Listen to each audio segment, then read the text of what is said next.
বিসমিল্লাহির রহমানির রহিম। সম্মানিত উপস্থিতি,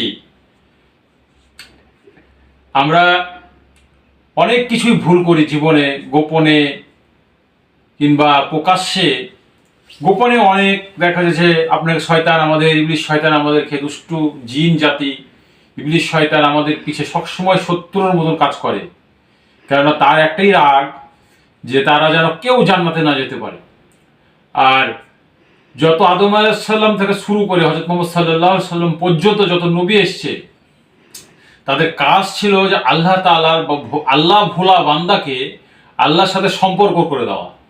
বিশ্বনবী হযরত মুহাম্মদ সাল্লাল্লাহু আলাইহি সাল্লাম তা আমাদের জন্য, আমাদের তার উম্মতের জন্য কষ্ট এতই করেছে, জীবনে কখনো সুখ করেছে কিনা তা আমরা জানি না, যে কিভাবে তার উম্মতকে জাহান্নাম থেকে বাঁচানো যায়। জাহান্নাম একটা ভয়ঙ্কর জায়গা, গতবার আমি বলেছি।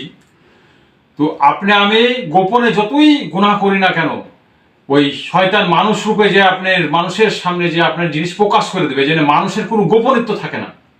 যেরকম জাকারিয়া আলাইহিস সালামের ছিল না। জাকারিয়া আলাইহিস সালাম খালি গাছকে বাঁচানোর কথা বলার পরে যে জাকারিয়া আলাইহিস সালামের কি অবস্থা ছিল, এটা পরবর্তীতে জানানো হবে ইনশাআল্লাহ।